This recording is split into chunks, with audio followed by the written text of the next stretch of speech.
अहमदाबाद में जहेज की लानत का शिकार हुई आयशा की खुदकुशी के बाद मध्य प्रदेश की राजधानी भोपाल से जहेज का लानत और शादियों के नाम पर होने वाली फरसूदा रसूमात के खिलाफ मसाजिद से बेदारी मुहिम शुरू की गई है।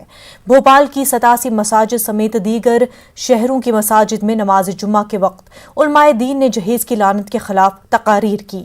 उलमा ने उम्मत मुस्लिमा से अपील की कि वो इसके खिलाफ उठ खड़े हों ताकि माशरे में मिसाली इस्लामी निज़ाम कायम किया जा सके और जहेज की लानत के साथ दूसरी फरसूदा गैर इस्लामी रसूमात का खात्मा हो सके। इस मौके पर हमारे नुमाइंदे मेहताब आलम ने समाजी तंजीमों और भोपाल ताजुल मसाजिद में नमाज जुमा अदा करने वाले आम मुसलमानों से खास बातचीत की है। अहमदाबाद में आयशा का वाक़या हुआ, उससे पहले ही भोपाल में एक तहरीक शुरू की गई थी कि जिन शादियों में डीजे बैंड बाजा आतिशबाजी होगी वहाँ पर निकाह ख्वान निकाह नहीं पढ़ाएंगे।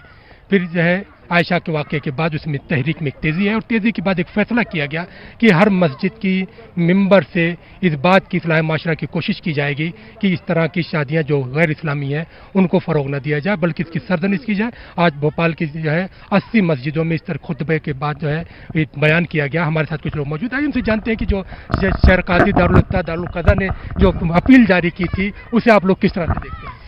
जी, बहुत अच्छी अपील है जो बहुत पहले होना चाहिए थी, लेकिन ठीक है अब हुई है यहाँ हमारे शहर के अंदर, क्योंकि जिस बात की अपील की गई है वो चीज़ें तो वाकई समाज के अंदर और कौम के अंदर बिगाड़ पैदा करने वाली हैं। इनके ऊपर हर एक को अमल करना ज़रूरी है। और यहाँ पर एक बात और मैं वजाहत कर देना चाहता हूँ कि ये अपील जो की गई है चंद लोगों के लिए या गरीबों के लिए नहीं है, बल्कि हर अमीर के लिए, हर पढ़े लिखे के लिए, आलिम हो चाहे जाहिल हो, सबके लिए ये है, सबके अमल करने के लिए है। और इसमें जो खाने की जो बात कही गई है, एक बात और ये है कि सब बारात के अंदर खाना नहीं होना चाहिए, बिल्कुल नहीं होना चाहिए, कतई नहीं होना चाहिए। और जहाँ खाना हो तो वहाँ हमको जो है बाइकाट करना चाहिए, हम नहीं जाएंगे भाई, हमको यहाँ नहीं जाना। इसी की एक शक्ल लोगों ने जुमा निकाल ली है कि साहब बारात का खाना नहीं हुआ तो उसके बाद एक बड़ा खाना करके जुमा कर लिया, उसको लोग ज़रूरी करार देते हैं। ये सब चीज़ें जो हैं ये लघु हैं, फजूल खर्ची हैं, इनसे हमको बचना चाहिए। फजूल खर्ची हमसे बचना चाहिए। फिर हमें देखते हैं कि जहेज की लानत से बहुत सारी बच्चियों की ज़िंदगी का खात्मा भी हो गया है और एक नेक पहल की गई कि मस्जिद के मेंबर से इस्लाह माशरा किया जाए। बिस्मिल्लाहिर्रहमानिर्रहीम। देखिए, ये जो पहल की गई है ये कोशिश अभी की गई है, मगर ये तो हमें आज से 1400 साल पहले हमारे नबी अलैहिस्सलातु वस्सलाम समझा के चले गए हैं। आपने फरमाया अल-यौमा अकमलतु लकुम दीनकुम, कि आज तुम्हारा दिन मुकम्मल हो गया। उस वक्त दिन मुकम्मल हो गया है। जब भी कोई बात होती है, ये आज हमने रसूमात बना ली हैं। सिर्फ शादी के नाम पे दो चीज़ें हैं, एक तो निकाह और निकाह भी मस्जिद के अंदर, दूसरी चीज़ वलीमा कि लड़के की हस्बे इस्तिताअत बारात के खाने की बिल्कुल मजम्मत होनी चाहिए। कोई शख्स भी उसमें शामिल ना हो बारात के खाने में। वालों पर बोझ नहीं डाला जाना चाहिए। बेशक देर आयत दुरुस्त आयत पे अमल करने के लिए अब कहा जा रहा है, जबकि इसको शुरू से ही हमें अपने अंदर उतार लेना चाहिए, क्योंकि जो सादिक मुसलमान है, सच्चा मुसलमान है, सुन्नत पे चलने वाला है, तो वो इन सब चीज़ों से परहेज़ करता है। तो उनका बोझ कम करना चाहिए और कम करने का सबसे बेहतर तरीका यही है कि हम सिर्फ वलीमा करें, निकाह मस्जिद में करें और सारी चीज़ों से परहेज़ करें। सारी चीज़ों से परहेज़ करो। फिर ये फर्जी रसूमात जितनी हमारे यहाँ है, जब उनको हम खारिज कर देंगे तो लड़की के पैदा होने पर मातम नहीं बल्कि खुशी होना चाहिए कि लड़की जहमत नहीं बल्कि रहमत है। अल्हम्दुलिल्लाह रब्बिल आलमीन। बेशक ये बात जो शेर काजी साहब ने मसाजिद कमेटी की तरफ से ऐलान करके हम लोगों को एक तरह से जागरूक किया है, ये अल्हम्दुलिल्लाह काजी साहब की बड़ी पहले से वो चली आ रही मुहिम, और हर निकाह के वक्त वो इस सिलसिले में बड़ी तफसीली बात करते हैं। और कौम जो है बिल्कुल इतनी सोई हुई सरसरी तौर से लेती है, उसका कोई अमल नहीं होता। अब वक्त है कि इस वक्त मसाजिद के अलावा महलों में ये काम चलाया जाए। जो है मसाजिद से एक नई पहल की गई और नेक पहल है। पहल इसलिए भी है कि इस्लाह माशरा के जरिए जो जहेज की लानत और दूसरी जो समाजी बुराइयाँ पैदा हो गई उनका खात्मा हो। और सिर्फ एक दिन नहीं बल्कि शहर काजी की जो अपील है कि मस्जिद में 5 वक्त नमाज के वक्त जब भी मौका मिले जो इस्लाह माशरा के उन फरसूदा रसूमात के खिलाफ जो है तकरीर किया जाए। जब मुसलमानों में जो है इस्लाह पैदा होगी तो यकीनी तौर पर बच्चियों के पैदा होने पर खुशी मनाई जाएगी, न कि गम। कैमरामैन मोहसिन खान के साथ मेहताब आलम, न्यूज़ 18 उर्दू, भोपाल। आलमदीन फिरंगी महली ने जुमे के खुतबे में जहेज की रस्म के खिलाफ लोगों को खड़े होने की अपील की और कहा कि जहेज जैसी लानत हमारे समाज का हिस्सा बनती जा रही है, जिसे खत्म करना जरूरी है। उन्होंने अपने खुतबे में अहमदाबाद की आयशा की खुदकुशी का जिक्र किया। रिवाज का नाम नहीं है, निकाह किसी कस्टम और ट्रेडिशन का नाम नहीं है, बल्कि इस्लामी शरीयत में निकाह एक मुस्तकिल इबादत है और इबादत को इबादत की तरह ही करना चाहिए। मिसाल के तौर पर निकाह के जरिए से जो रिश्ता कायम होता है, शरीयत की रूह ये है कि वो रिश्ता हमेशा कायम रहे, और रिश्ता उसी वक्त अच्छे माहौल में कायम रह सकता है जबकि जो शौहर और बीवी के हुकूक बताए गए हैं उन हुकूक पर शौहर भी उन हुकूक को अदा करे और बीवी भी उन हुकूक को अदा करे। हुकूक और लिबास का मामला ये है कि अगर हमने खुदा न खास्ता किसी बंदे का कोई हक मारा है, किसी बंदे पे कोई जुल्म ज्यादती की है, किसी बंदे की कोई हक तलफी की है और हम अल्लाह से माफी मांगते रहें तो अल्लाह हमें उस वक्त तक माफ नहीं करेगा जब तक जिस बंदे की हमने हक तलफी की है, जिस पर हमने जुल्म ज्यादती की है या जिसका हक मारा है, जब तक वो शख्स माफ न कर दे। यानी हमारे आका सल्लल्लाहु अलैहि वसल्लम ने उस शख्स को सबसे अच्छा करार दिया जिसका कि सुलूक अपनी बीवी के साथ सबसे अच्छा है। अब इन बातों को मद्देनजर रखते हुए आप जरा गौर करें कि अभी चंद रोज कबल गुजरात में जो आयशा का मामला पेश आया है, जिसकी वजह से पूरे सोसाइटी, पूरे माशरे में एक तरीके से गम और गुस्से की लहर दौड़ गई और हम लोग इस बात पर गौर करने के लिए मजबूर हो गए कि आखिर हमारे माशरे में इतनी बड़ी खराबी। मध्य प्रदेश असेंबली में मजहबी आज़ादी कानून के बिल पर आज मेंबरान असेंबली के बीच 1.5 घंटे तक बहस हुई। हुकूमत ने लव जिहाद को रोकने के लिए जहां कानून के निफाज पर जोर दिया, वहीं ऑपोजिशन ने इसे गैर जरूरी करार देते हुए इसे आइन के खिलाफ वर्जी से ताबीर किया है। वहीं दूसरी जानिब असेंबली में होशंगाबाद का नाम बदलकर नर्मदापुरम करने के लिए असेंबली में प्राइवेट बिल भी पेश किया गया। हमारे नुमाइंदे मेहताब आलम ने पूरे मामले पर सद्भावना मंच और मध्य प्रदेश जमीयत उलमा के जिम्मेदारान से खास बातचीत की। प्रदेश असेंबली में आज मजहबी आज़ादी बिल, इसके साथ साथ प्राइवेट बिल आया मध्य प्रदेश के कई शहरों का नाम तब्दील करने को लेकर। इस पर बातचीत करने के लिए हमारे साथ जो है मध्य प्रदेश जमीयत उलमा और इसके सद्भावना मंच के लोग मौजूद। आइए उनसे जानते हैं कि हुकूमत की तरफ से जो है बार बार ये कहा जा रहा है कि समाज में धर्मांतरण जो है हो रहा है और इसके नाम पर जो है एक मखसूस तबके की लड़कियों को जो है तब्दील मजहब कराया जा रहा है, जबकि आप लोग ये कहते हैं कि ऐसा नहीं है और ये आइन की खिलाफ वर्जी है। क्या मानते हैं? देखिए, हम तो शुरू से हमारा ये मानना यह है कि इस तरह का कोई मामला लव जिहाद का कहीं पर भी अभी तक देखने में नहीं आया है। हमने सरकार से बार बार ये कहा है और जो लोग इस तरह के इल्ज़ाम लगाते हैं उनसे कहा है कि आप कोई डाटा है आपके पास, इस तरह के कोई मामलात का कोई उनके पास सेंसेक्स है कि जो वो पेश कर सकते हैं।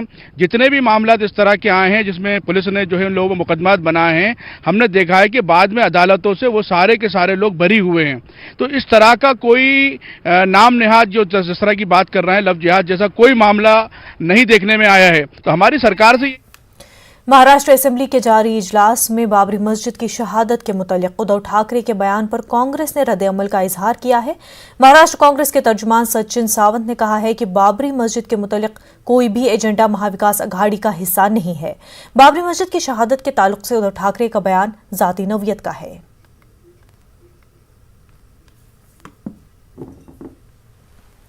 महाराष्ट्र के वजीर आला उद्धव ठाकरे ने जो है वो महाराष्ट्र असेंबली के जारी इजलास में क्रेडिट लेने की कोशिश की, जहां पर अब्बासी आज़मी ने उन पर सख्त तनकीद की।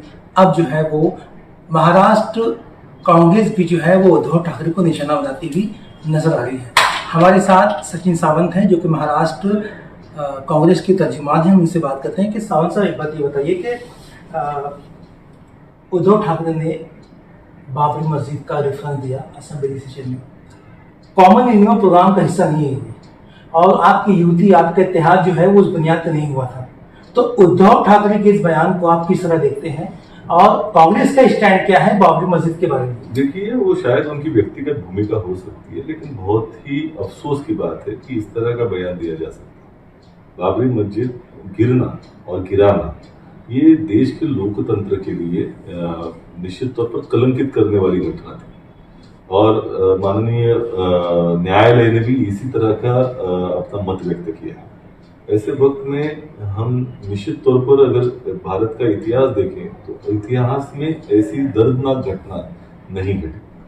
और महाराष्ट्र के परिप्रेक्ष्य में अगर देखना चाहे तो जो छत्रपति शिवाजी महाराज की जो विचारधारा है, जिन्होंने अपने कृति से हमें सिखाया है, उसको भी छेद देने वाली घटना थी। निश्चित तौर पर शिवाजी महाराज ने कहीं मस्जिद गिराई नहीं है, मस्जिद बांध के दी। अपने सरदारों को नमाज अदा करने के लिए उन्होंने खुद कहा और अपने जो महल था उसके सामने रखा था उन्होंने, मस्जिद मेरे सामने हो, वो अजान की आवाज भी आ गया।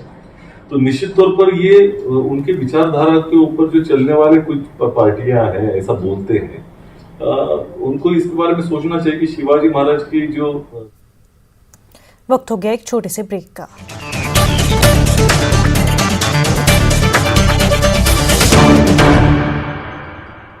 कुछ अलग है, कुछ नया है।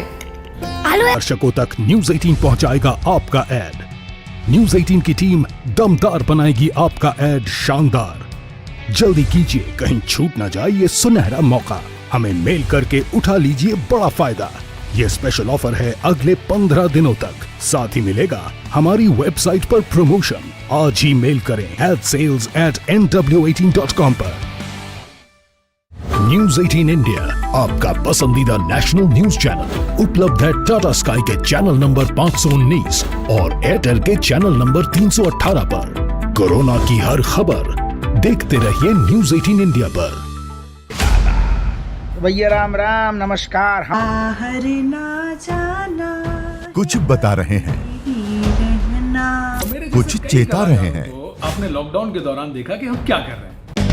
कोरोना काल में लोग एक दूसरे को समझा रहे हैं। बड़े बड़े लोग वीडियो बना रहे हैं। आप गाना जानते हैं तो गाइए या फिर अपना हुनर दिखाइए। वीडियो बनाइए और हम तक पहुंचाइए और घर बैठे बनिए स्टार।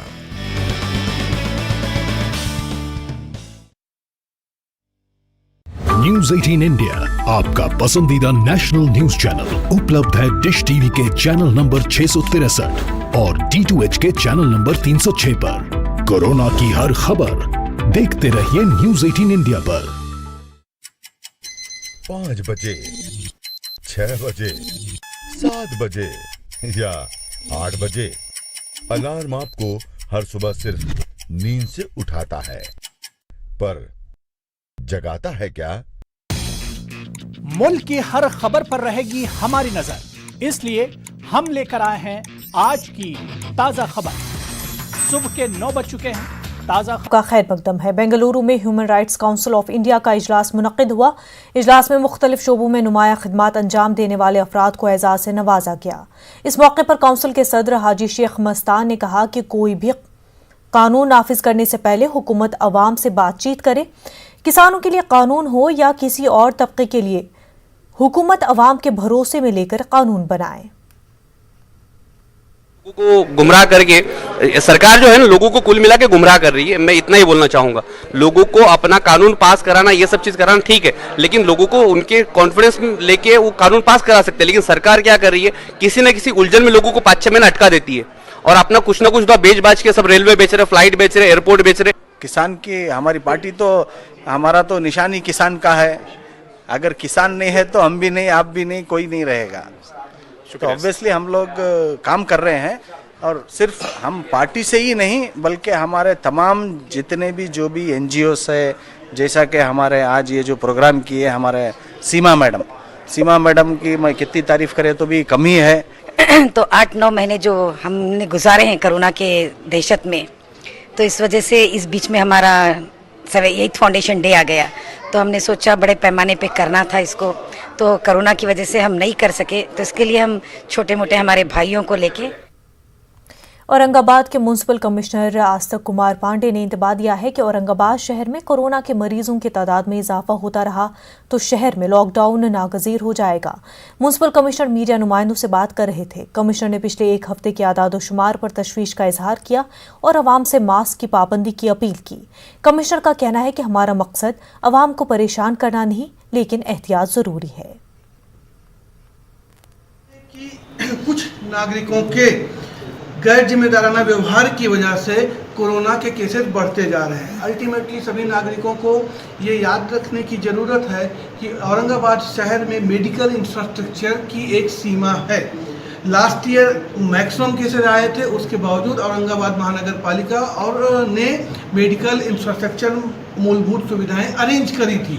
परंतु इस बार जबकि आधा लॉकडाउन नहीं है, शहर में अन्य गतिविधियां सभी सुचारू रूप से चल रही हैं, उस बड़े पैमाने पर मेडिकल इंफ्रास्ट्रक्चर क्रिएट करना एक चैलेंज रहेगा। अगर इसी तरीके से केसेस बियॉन्ड कंट्रोल बढ़ते रहे और हमारी जो मेडिकल इंफ्रास्ट्रक्चर है उसकी लिमिट से अगर बाहर गए तो फिर मजबूरन हमको लॉकडाउन की दिशा में जाना पड़ेगा। मुंब्रा की एक समाजी तंजीम इंसानियत के खिदमत में पेश है। उम्मीद फाउंडेशन की जानिब से सिर्फ 5 रुपए में एक वक्त का खाना फराहम किया जा रहा है। हाजतमंदों और गरीबों को इससे बड़ी राहत मिल रही है। देखिए रिपोर्ट।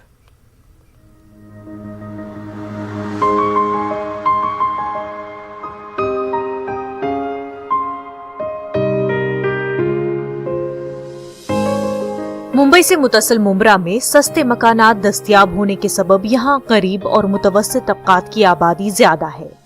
उनमें भी कुछ ऐसे हैं जो इंतहाई पसमानदा और कसम पुरसी की जिंदगी बसर कर रहे हैं, जिन्हें एक वक्त का खाना तक नसीब नहीं होता। ऐसे लोगों के लिए उम्मीद की किरण बनकर उभरा है उम्मीद फाउंडेशन, जो सिर्फ 5 रुपए में एक आदमी को पेट भर खाना फराहम करता है। पहले ये सिलसिला हमने एक मस्जिद से शुरू किया, बैतुल नूर मस्जिद से, जिसका मकसद यही था कि एक सुन्नत जो है एक मस्जिद से काम एक शुरू हो जाए और एक तरह का मॉडल बने ताकि हर इलाके में ये काम शुरू हो जाए। बस इसके तहत यहाँ पर भी हमने एक सेकंड मॉडल बनाया है। ये एक रशीद कंपाउंड एक ऐसा इलाका है जहाँ पर 100% मजदूर तबके के लोग रहते हैं, बहुत ही गरीब किस्म के लोग रहते हैं जो अपनी ज़िंदगी इसी तरह से गुजारते हैं। और ये फूड हाउस का मकसद ही है कि लोग पेट भर कर खाना खाएँ और महज 5 रुपये हमने रखा है। उसका मकसद भी सिर्फ ये है कि लेने वाले को ये शर्मिंदगी महसूस नहीं हो कि भाई हमें फ्री में खाना दिया जाता है, यानी खाना किसी भी किस्म का हो तो खामोशी के साथ लेकर नहीं जाते हैं और यानी बाकायदा ये हक रखते हैं 5 रुपये दे करके और बाकायदा कहते भी है कि भाई साहब खाने में ये कमियां रह गई है या इस तरह से हमें भी सुनने में काफ़ी मुसरत महसूस होती है। यहाँ खाना लेने के लिए रोजाना वक्त से पहले ही हाजतमंदों की तवील कतार लग जाती है। उनमें हिंदू, मुस्लिम, छोटे बड़े, मर्द ख़वातीन सभी शामिल हैं। ये उम्मीद फाउंडेशन की तरफ से जो ये खिदमत की जा रही है, बिला इम्तियाज़ मज़हब व मिल्लत है। ये यहाँ पे बिहार के, यूपी के जितने मज़दूर हैं वो रात को काम से आते हैं थक कर, फिर आके यहाँ से 5 रुपये में खाना ले जाते हैं। उनमें यूपी के गैर मुस्लिम भी है, मुस्लिम भी है, हर किस्म के लोग हैं। तकरीबन 50-60 किलो रोज़ाना खाना पकता है।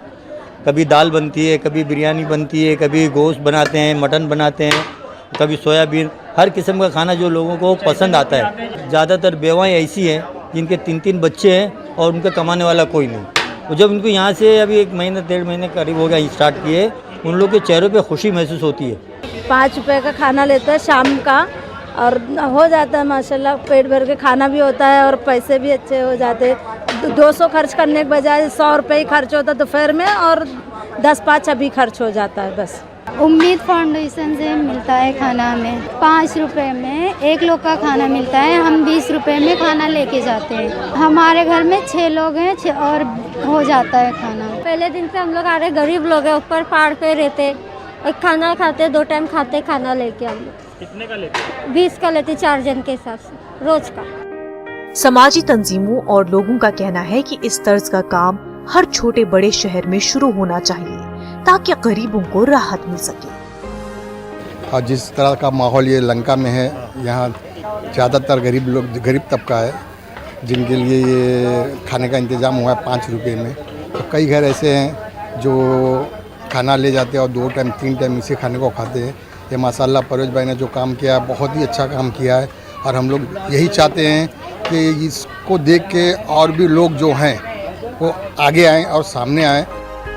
आज मुल्क भर में कई समाजी और फलाही इदारे इंसानियत की खिदमात अंजाम दे रहे हैं। जरूरत इस बात की है कि उनके हाथ मजबूत किए जाएं ताकि वो मजीद मुनज़्ज़म तरीकों से गुरबा और जरूरतमंदों की खिदमत कर सके। न्यूज़ 18 उर्दू के लिए मुंब्रा से अनवारुल हक की रिपोर्ट। नांदेड़ पुलिस की लोकल क्राइम ब्रांच ने मोटरसाइकिल चोरी करने वाले गिरोह को पकड़ने में कामयाबी हासिल की है। तफ्तीश के दौरान मुलज़िमीन के कब्जे से बड़ी तादाद में चोरी की गई मोटरसाइकिल्स बरामद की गई। पुलिस की जानिब से की गई इस कार्रवाई की मालूमात देने के लिए एक प्रेस कॉन्फ्रेंस का इनेकाद किया गया। प्रेस कॉन्फ्रेंस में जिला एसपी प्रमोद ने मीडिया नुमाइंदों को सारी तफसीलात बताई। उन्होंने कहा कि पिछले कई महीनों से नांदेड़ शहर और दीही मकामात पर बड़ी तादाद में मोटरसाइकिलें चोरी की वारदातें अंजाम दी जा रही थी। सरवर पठाण, मीरसाब शेख आणि गोविंद कदम आणि यांच्याकडनं एकूण आतापर्यंत 33 मोटरसायकली जप्त करण्यात आलेल्या आहेत। साधारणतः 14,85,000 किमतीचा मुद्देमाल जप्त करण्यात आलेला आहे। हे वाहनं आतापर्यंत केलेल्या चौकशीवरून अर्धापूर, भोकर, अहमदपूर अशा विविध ठिकाणचे quality of life and living में औरंगाबाद शहर को मुल्क भर में 13वें मकाम हासिल हुआ है। इस बात की जानकारी म्युनिसिपल कमिश्नर आस्तक कुमार पांडे ने दी। उनका कहना है कि हुकूमत हिंद की वजारत की जानिब से किए गए सर्वे में ये इंकशाफ हुआ है। कमिश्नर ने मुख्तलिफ शोबेजात में औरंगाबाद शहर किस मकाम पर है इसकी भी निशानदही की। इस मौके पर कमिश्नर ने उम्मीद जाहिर की कि मुस्तकबिल में औरंगाबाद शहर तेजी से तरक्की करेगा। स्मार्ट सिटी प्रोजेक्ट के तहत औरंगाबाद शहर का नक्शा बदला जा रहा है। हरदीप सिंह पुरी के अंडर में एक 3 रैंकिंग अनाउंस की है। इसके अंतर्गत भारत के सभी ऐसे शहर जिनकी पॉपुलेशन 10 लाख से कम है और ऐसे महानगर पालिका जिनकी पॉपुलेशन 10 लाख से ऊपर है, इनकी विभिन्न कामों के अंतर्गत उनकी रैंकिंग क्या है, उनके इंडेक्स क्या है, ये जाहिर किए गए हैं। इनकी घोषणा की गई। बहुत ही आनंद की बात है कि औरंगाबाद महानगर पालिका और औरंगाबाद स्मार्ट सिटी, इसके साथ ही साथ औरंगाबाद शहर ने ईज ऑफ लिविंग इंडेक्स पे 34th रैंक प्राप्त किया। कर्नाटक सेंट्रल मुस्लिम एसोसिएशन शाख जिला रायचूर के सदर मोहम्मद अब्दुल्ला इकबाल मुनियार ने बताया कि महकमे अक़लियती बहबूद कर्नाटक की जानिब से स्कॉलरशिप के लिए एलानिया जारी किया गया है। उन्होंने बताया कि पोस्ट मैट्रिक, प्री मैट्रिक और मेरिट कम मेन स्कॉलरशिप के लिए नेशनल स्कॉलरशिप पोर्टल के तहत दरख्वास्त दाखिल करने वाले तुलबा को स्टेट स्कॉलरशिप पोर्टल के तहत दरख्वास्त दाखिल करना होगा। इकबाल मुनियार ने कहा कि जो तुलबा NSP के तहत दरख्वास्त दाखिल किए हैं उन्हें लाजमी तौर पर SSP दरख्वास्त दाखिल करना होगा। उन्होंने मजीद बताया कि SSP स्कॉलरशिप के लिए दरख्वास्त दाखिल करने की आखिरी तारीख 31 मार्च मुकर्रर की गई है। तुलबा के सरपरस्तों से हम गुजारिश करते हैं कि जो तुलबा और तुलबा के सरपरस्त अपने बच्चों के स्कॉलरशिप के लिए नेशनल पोर्टल पर स्कॉलरशिप एप्लीकेशन दाखिल किए हैं, हमारी दिल की गहराइयों से गुजारिश है उनसे कि NSP डाल दिए हैं, SSP के लिए आप। एक ज़माना था जब शहनाई की धूम हुआ करती थी और शहनाई नवाज बिस्मिल्लाह खान की शोहरत के डंके बजा करते थे। कभी शहनाई का शाहाना अंदाज इस तरह परवान चढ़ा था कि बनारस ही नहीं बल्कि कानपुर के करीब एक गांव की ही शहनाई नवाजों ने बसा डाला था। मगर टेक्नोलॉजी के इस दौर में शहनाई की गूंज बंद होने लगी है। कानपुर के इस गांव में लोग शहनाई बजाकर अपने घर वालों का पेट पाला करते थे, मगर मौजूदा दौर के डीजे और डिस्को ने शहनाई की मीठी आवाज को खामोश कर दिया है। शहनाई के उस्ताद राशिद अहमद ने बताया कि आज ये हुनर किसी काम का नहीं है। इस तरह गुजरते वक्त में शहनाई की मकबूलियत भी खत्म हो चुकी है।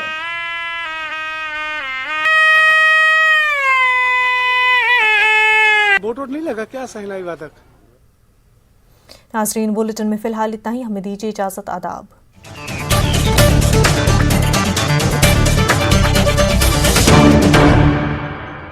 आपके घर के खाने में रेस्टोरेंट जैसा